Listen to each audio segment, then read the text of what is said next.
Selamat datang di channel BH Korslet. Jangan lupa subscribe agar channel ini bisa berkembang ke depannya. Dan jangan lupa tinggalkan jejak Anda di kolom komentar. Terima kasih guys. Bab 229. Nathan mengerutkan kening. Louis, hanya demi saham, apa kau akan mengabaikan nyawa nenekmu? Kau benar-benar berdarah dingin dan kejam. Kau tidak berperasaan dan tidak setia. Aku tidak punya anak seperti itu. Tuan Horton juga membanting tongkatnya ke tanah, benar-benar cemas dan sangat khawatir. Louis, bahkan jika kau tahu ini jebakan, bahkan jika kau tahu ini adalah konspirasi cabang pertama, apakah perlu bersikap begitu kejam? Apa yang harus kita lakukan sekarang? Obat-obatannya sudah habis, bagaimana kau akan menjawab pertanyaan kakak iparmu? Louis tidak menanggapi tuduhan ini tetapi dengan percaya diri menatap ke arah Keira. Memang, sesaat kemudian, Keira berkata dengan tenang, siapa bilang obatnya sudah habis? Bukankah obatnya sudah diantar sekarang? Begitu dia mengatakan ini, semua orang menoleh padanya. Tuan Horton langsung berkata, apa maksudmu? Bisakah obat dari Clarence dibeli dan dijual sekarang?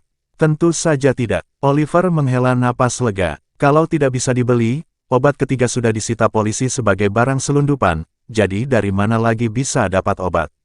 Keira kemudian melihat ke arah Cory. Dia sebenarnya belum menemukan alasan dan tidak tahu harus berkata apa tentang situasi tersebut, jadi dia menghindari membicarakannya sampai sekarang. Tetapi Cory cukup mampu menangani situasi tersebut. Memang, Cory langsung melangkah maju sambil tersenyum, dan tanpa mengecewakannya, dia mulai berkata. Begini masalahnya, Nona Olsen sebelumnya telah menyerahkan kasus medis Nyonya Horton yang sudah tua ke lembaga kami. Sejujurnya, bagi seorang yang berusia 86 tahun, minum lebih banyak obat tidaklah terlalu efektif, dan mereka hanya bisa berharap untuk hidup paling lama 2 tahun lagi. Biasanya, kami tidak akan mengalokasikan slot untuk seseorang seusia itu. Tapi, Cory melanjutkan, Nona Olsen punya nomor telepon saya, dan dia menelepon saya setiap hari, berbicara dengan sungguh-sungguh, dengan kata-kata yang menyentuh. Jarang sekali bertemu seseorang dengan kualitas yang sangat baik seperti itu. Nona Olsen sangat lembut dan berbudi luhur, dan saya yakin dia adalah istri yang baik dan ibu yang penyayang. Keira, yang melihat dia terus bicara dan bahkan hendak melanjutkannya, tiba-tiba terbatuk dan menatapnya dengan waspada. Cory langsung mengerti maksudnya dan segera memotong pembicaraan. Singkatnya, saya tersentuh oleh Nona Olsen, jadi saya mengajukan permintaan kepada Nora. Nora merasa perlu mempelajari seseorang yang berusia 86 tahun, jadi lembaga kami memutuskan untuk memberi kesempatan kepada Nyonya Horton yang sudah tua. Pernyataan ini membuat semua orang terbelalak karena terkejut. Tuan Horton tampak sangat tidak percaya saat melihat ke arah Keira dan langsung berkata dengan canggung, Keira, begitukah? Mengapa kau tidak mengatakannya lebih awal? Aku bahkan salah paham padamu. Ternyata kau sudah bertindak sejauh itu. Keira tidak mengatakan apapun, skenarionya sudah disusun dengan baik. Sebelum Cory menyebutkan itulah alasannya, dia sendiri bahkan tidak tahu cerita apa yang akan dia buat. Nyonya Horton yang sudah tua langsung berkata, saudara ipar, sudah kubilang kau terlalu impulsif. Keira adalah cucu menantu yang paling kusukai. Dia tidak akan pernah menyakitiku. Tuan Horton kemudian duduk di sampingnya. Sekarang aku benar-benar percaya, kakak ipar, kau telah menemukan istri yang baik untuk Louis. Keduanya mulai tertawa riang. Sementara itu, Oliver dan Nathan tampak seolah-olah wajah mereka terbuat dari besi. Louis melotot ke arah mereka, ayah, kakak laki-laki, kalian tadi tidak mendengarkan penjelasan apapun dan malah memaki Keira. Bukankah sudah waktunya kalian meminta maaf padanya? Nathan tersedak. Oliver mendesah, Louis, kalau saja kalian menjelaskan semuanya dengan jelas sejak awal, itu akan mencegah semua orang salah paham. Bagus juga Keira mendapat tempat, tapi kenapa harus disembunyikan? Apa gunanya? Nathan langsung mendengus dingin, mencari alasan. Benar, apakah kamu sengaja menghindari memberikan penjelasan yang jelas? Jika kamu mendapat kesempatan, katakan saja. Untuk apa semua kerahasiaan ini? Apakah mempermainkan kami itu menyenangkan? Apakah ini berarti menyalahkan mereka? Keira merasa tidak bisa berkata apa-apa. Namun Louis kemudian menatap Selena. Jika kita tidak melakukan ini, bagaimana aku bisa tahu bahwa cucu perempuanmu yang tercinta, anak haram kakak laki-lakiku, masih ingin mendapatkan bagian dari warisan? Keira mengangguk setuju. Selena, kalau kamu mau berbagi, bilang saja. Kenapa harus dirahasiakan? Apakah bermain-main dengan ayah dan kakekmu menyenangkan? Nathan tercengang. Mengapa kata-kata itu terdengar begitu familiar? Oliver juga menegangkan rahangnya. Selena merasa sangat terhina, tetapi dia segera menenangkan diri, menundukkan kepala, dan menangis terseduh-seduh. Aku akan menikah dengan keluarga Cobb, tetapi keluargaku belum menyiapkan mas kawin untukku. Aku hanya merasa sangat malu. Dan sekarang Logan Lee telah terlibat denganku, aku bahkan tidak tahu bagaimana menjelaskannya kepada keluarga Cobb. Lupakan saja, pernikahan ini adalah caraku untuk melampaui batas. Aku tidak akan menikah saat itu. Meninggalkan kata-kata itu, dia memasang ekspresi malu dan marah, menutupi wajahnya, dan berlari keluar sambil menangis. Nathan berkata dengan cemas, bagaimana mungkin dia tidak menikah? Oliver, pergilah dan hibur Selena. Ini adalah kesempatan yang bagus untuk aliansi pernikahan antara keluarga Horton dan keluarga Cobb. Katakan padanya bahwa saham keluarga pasti akan siap untuknya. Oliver sangat peduli pada putrinya dan terlebih lagi, sejak dia kembali, dia telah menekan Louis dan Keira. Setidaknya sebelum hari ini, dia telah berhasil menguasai halaman rumah Nyonya Horton tua. Maka dia pun segera mengejarnya. Louis dan Keira bertukar pandang sebelum meninggalkan Tuan Horton dan Nyonya Horton tua untuk mengobrol dan mengikuti Selena keluar. Begitu mereka melangkah keluar, mereka melihat Selena, di tengah isak tangisnya, mengemasi barang-barangnya di kamar seolah-olah telah disakiti, berbicara kepada Oliver, "Ayah, aku tidak sanggup lagi tinggal di sini. Aku akan pindah sekarang juga." Setelah berkata demikian, dia meraih 2 koper besar dan mulai berjalan keluar.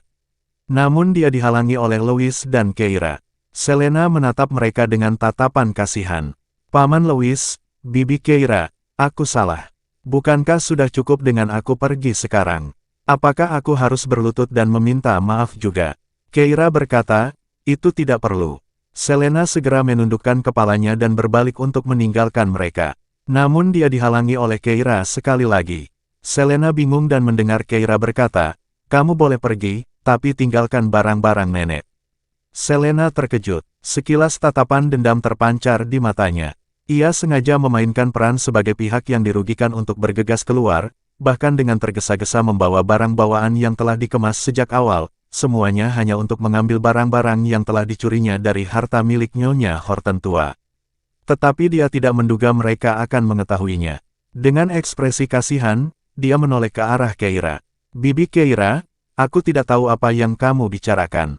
Koper ini berisi barang-barangku sendiri. Aku tahu kamu tidak menyukaiku, tetapi apakah kamu benar-benar akan menggeledah koperku?" Keira menjawab sambil tersenyum, "Atau apa aku harus melaporkan kasus pencurian ke polisi, mengatakan barang-barang nenek telah hilang? Aku ingat sebuah gelang, itu bernilai puluhan juta loh." Selena mengepalkan tangannya, tersenyum. "Ah, maaf, mungkin aku tidak sengaja memasukkannya ke dalam koper." Lalu dia membuka koper itu, tidak berani memperlihatkan isinya sepenuhnya, dia diam-diam mengeluarkan gelang itu. Pada saat itu, Fiona kembali, setelah membawa anak anjing kecil itu ke dokter hewan. Keira langsung berteriak, "Fiona, kamu kan kenal barang-barang milik nenek. Ayo bantu Nona Selena supaya dia tidak salah memasukkan barang-barang nenek ke dalam kopernya lagi." Mendengar ini, mata Fiona berbinar dramatis. Menyingkirkan rasa putus asanya, dia melangkah maju dengan penuh kemenangan. "Nona Selena, tolong buka koper Anda." Selena tercengang. Keira, dengan tangan terlipat, menyaksikan dari kejauhan. Rasa frustrasinya dari hari sebelumnya terbayar lunas hari ini, yang terasa sangat memuaskan.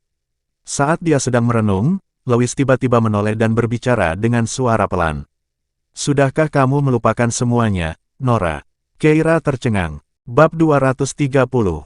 Keira tiba-tiba menoleh, menatap Louis dengan tak percaya. Bagaimana dia tahu? Ekspresi terkejutnya membuat mata Louis sedikit gelap saat dia menurunkan tatapannya. "Ternyata itu memang kamu." Keira terdiam. Dia sebenarnya ditipu oleh pria ini. Betapa tidak adilnya. Keira mencibir. "Karena kau tahu, aku akan terus terang padamu. 1 porsi obatnya ada di sini, dan itu bernilai 3% saham. Jangan lupa untuk mentransfernya." "Oke." Tanggapan Louis tegas dan lugas. Keira bingung. Dia menatapnya dengan heran. "Benarkah?" Kau bahkan tidak akan menawar. Louis menarik napas dalam-dalam dan berkata, Keira, terima kasih. Keira merasa sedikit tidak nyaman. Untuk apa? Louis berkata dengan acuh tak acuh, proyek penelitian Nora tentang penyakit Alzheimer telah terhenti dan baru dimulai kembali tahun ini. Saya pikir kamu pasti melakukannya untuk nenek, benar kan? Dia memegang tangan Keira. Keira, kamu baik sekali padaku. Keira berdeham, jangan terlalu norak. Dia menarik tangannya. Nenek sudah begitu baik padaku, dan aku tidak bisa hanya berdiam diri dan tidak melakukan apa-apa. Lagi pula, aku hanya ingin mencari tahu kebenaran tentang surat nikah kita. Louis berhenti sejenak saat mendengar ini. Dia awalnya bermaksud untuk menyelidikinya dengan benar.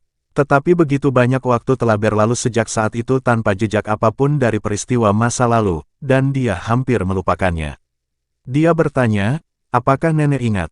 Ya, dia ingat. Keira mengangkat alisnya.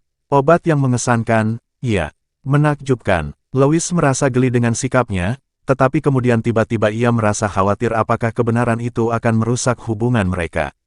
Dia ragu sejenak sebelum bertanya, apakah masih penting bagimu apa yang sebenarnya terjadi ketika kita menikah? Keira terkejut, tentu saja, itu penting. Mendapatkan surat nikah memerlukan kehadiran kedua belah pihak dan karena keduanya memiliki mentalitas normal, tidak ada pertanyaan tentang seseorang menggantikan mereka. Apa sebenarnya yang terjadi saat itu? Mungkinkah mereka telah ditipu? Terlebih lagi, mengingat identitas khusus Keira, mungkinkah identitas Nora telah terbongkar?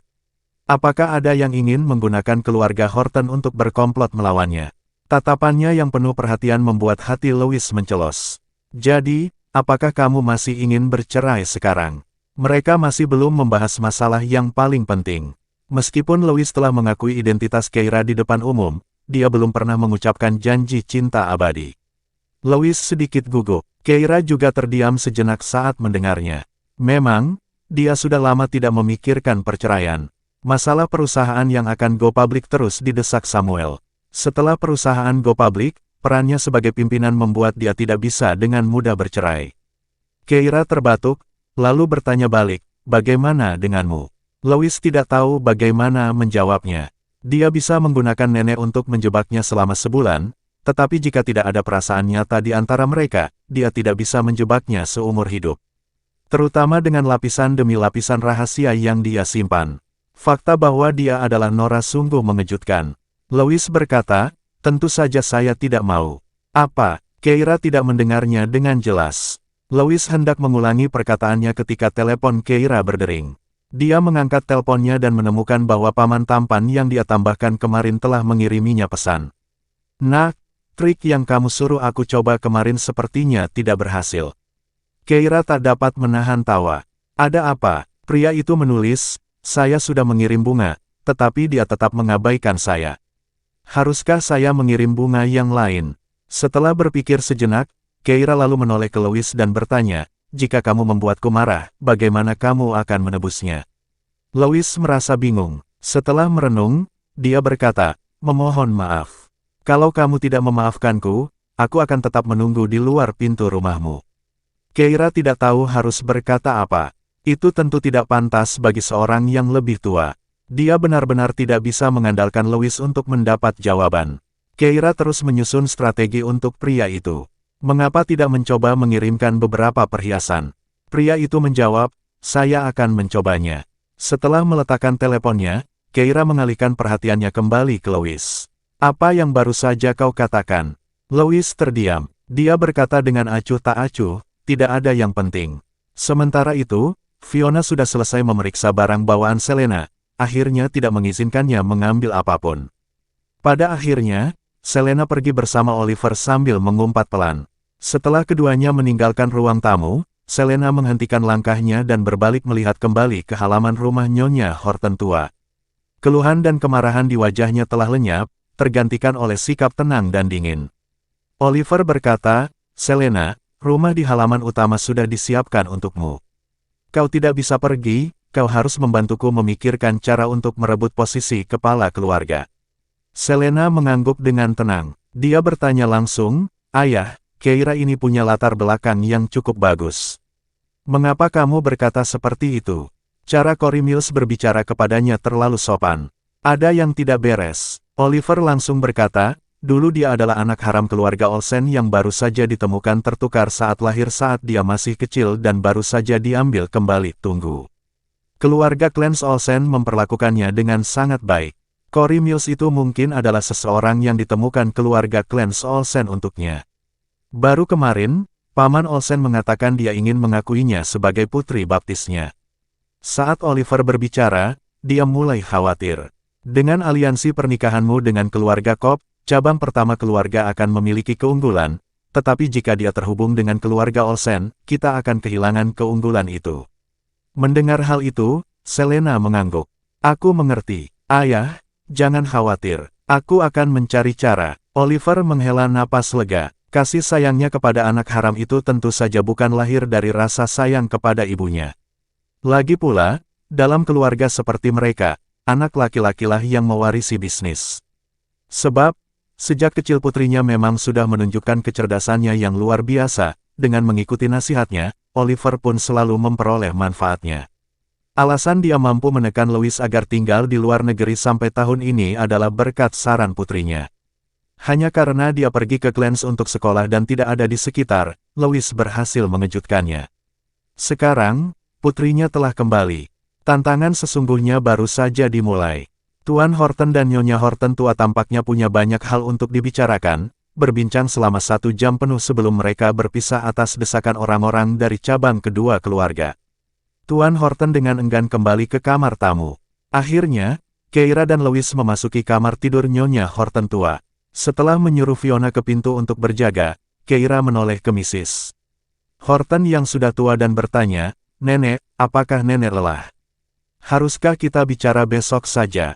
Nyonya Horton yang sudah tua tahu apa yang sedang dipikirkannya dan segera menggenggam tangannya. "Aku tidak lelah, dan jika kita tidak bicara sekarang, aku khawatir aku akan lupa lagi besok pagi." Keira dan Louis duduk di samping tempat tidurnya, mendengarkan saat Nyonya Horton tua perlahan mulai berbicara. Bab 231.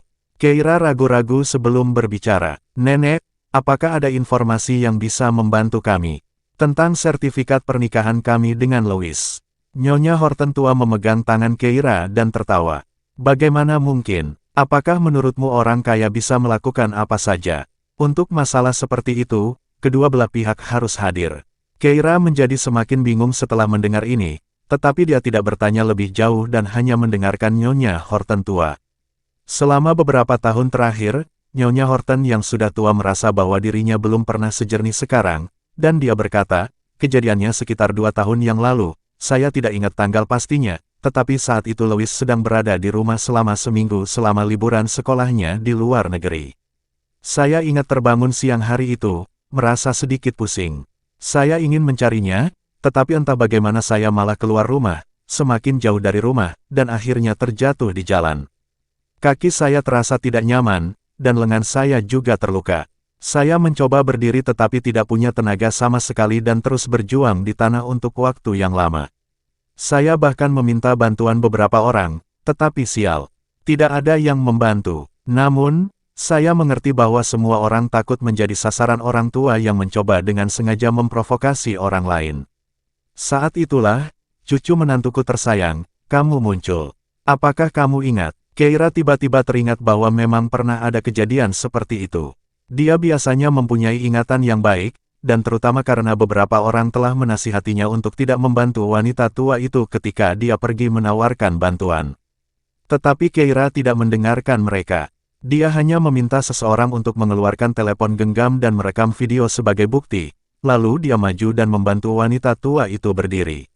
Setelah wanita tua itu akhirnya bangun, Keira menyadari wanita tua itu kakinya telah terluka. Lalu tibalah momen dramatis. Di rumah sakit, setelah perawat selesai merawat wanita tua itu, ia hendak mengucapkan selamat tinggal, tetapi tanpa diduga, wanita tua itu memegang erat-erat dan menyuruhnya untuk tidak pergi.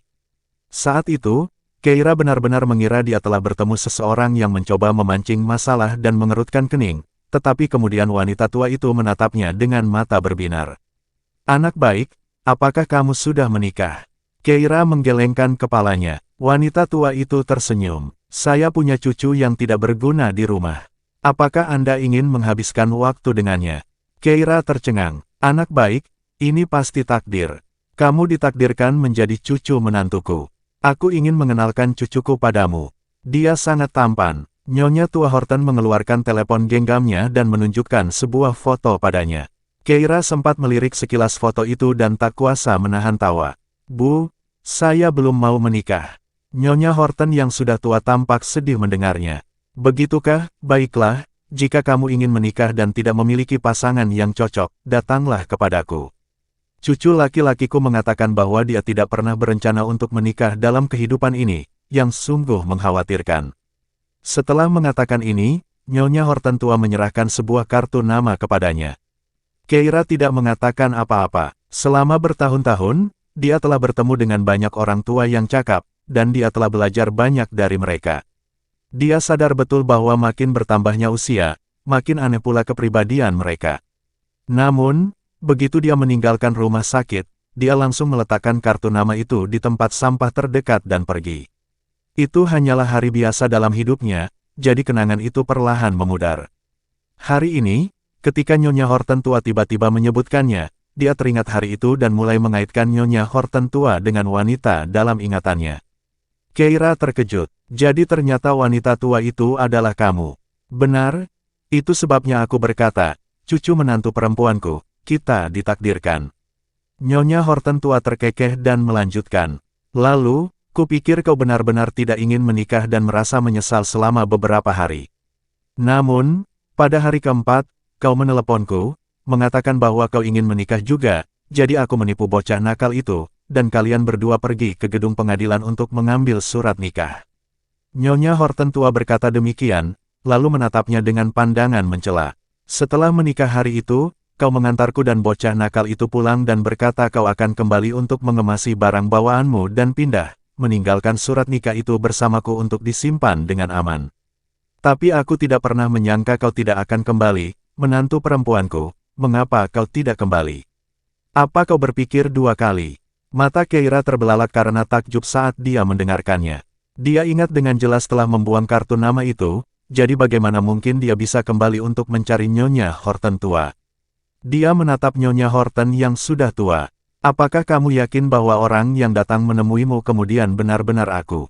Itu benar kamu. Nyonya Horton mengangguk setuju, prosedur pendaftaran pernikahan kalian semua resmi, foto-fotonya diambil di tempat. Bukankah itu namamu tertulis di surat nikah? Keira mengatupkan rahangnya. Dia tiba-tiba menoleh ke arah Louis, hanya melihat dia sedikit mengernyit, namun tampaknya tidak terkejut. Keira bertanya, Tuan Horton, menurut apa yang dikatakan Nyonya Horton, Anda sendiri yang mendapatkan sertifikat itu. Bagaimana mungkin Anda tidak mengingatnya setelah itu? Louis hanya terkekeh getir dan tak berdaya mengusap dahinya. Sebelum dia sempat bicara, Nyonya Horton yang sudah tua menyela. Cucu menantu, bocah nakal ini punya masalah, dia tidak bisa minum alkohol. Satu gelas saja sudah membuatnya mabuk, dan saat mabuk, dia tidak seperti orang lain. Dia bertingkah seolah-olah dia belum minum sama sekali, tidak ada yang tahu, tapi dia menjadi sangat patuh. Dia akan melakukan apapun yang aku perintahkan. Nyonya Horton tua membanggakan diri dengan bangga. Jadi awalnya, aku menipunya agar minum sedikit alkohol, memanfaatkan keadaannya yang linglung, dan menyuruhnya pergi mengambil sertifikat itu bersamamu. Keira terdiam. Sejak pertama kali bertemu Louis hingga sekarang, dia memang belum pernah melihatnya minum. Dia menatap Louis lagi, hanya untuk melihat lelaki itu mendesah pelan. Setelah nenek menunjukkan surat nikah, aku jadi curiga. Tebakanku benar. Louis menoleh ke arah Nyonya Horton yang sudah tua. Nenek benar-benar membuat keributan. Untung saja itu Keira. Kalau saja itu orang lain, konsekuensinya tidak terbayangkan. Pipi Keira sedikit memerah. Apa maksudnya dengan, untungnya itu dia?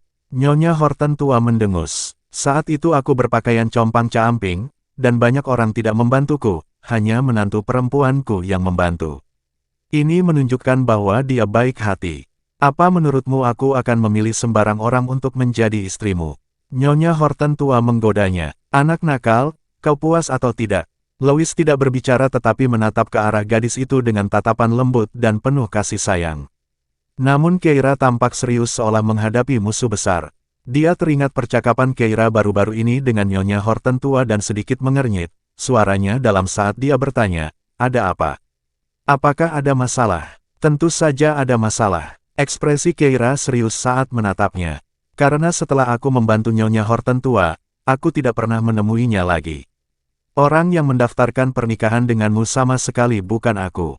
Pupil mata Louis menyempit. Nyonya Horton yang sudah tua juga terkejut, lalu dengan keras membantah, "Itu tidak mungkin. Cucu menantu, bagaimana mungkin aku bisa salah mengira orang lain sebagai dirimu?" Pada titik ini, seolah ingin membuktikan sesuatu, dia mengeluarkan ponselnya. "Benar sekali. Setelah kamu setuju untuk menikah, saat kita menunggu si bocah nakal itu datang, kamu bercerita banyak tentang dirimu. Kamu bilang ibumu adalah Nyonya Olsen, dan bahkan menunjukkan foto kalian berdua." Dia mengeluarkan lagi foto yang sudah diedit itu. Sebelumnya, ketika Nyonya Horton tua bersikeras bahwa Nyonya Olsen adalah ibunya, Keira mengira seseorang sedang mengerjai Nyonya Horton tua, tetapi sekarang dia telah mengenali Nyonya Olsen sebagai ibu kandungnya. Ini berarti si penipu yang berpura-pura menjadi dia bertahun-tahun yang lalu, sudah tahu bahwa dia adalah putri kandung Nyonya Olsen. Pada saat itu, Keira merasakan hawa dingin di tulang punggungnya. Segala yang terjadi terlalu fantastis, membuatnya merasa seolah-olah berada dalam mimpi. Tetapi Nyonya Horton yang tua tampaknya menyadari sesuatu. "Saya tahu apa yang terjadi." Bersambung ke bab selanjutnya.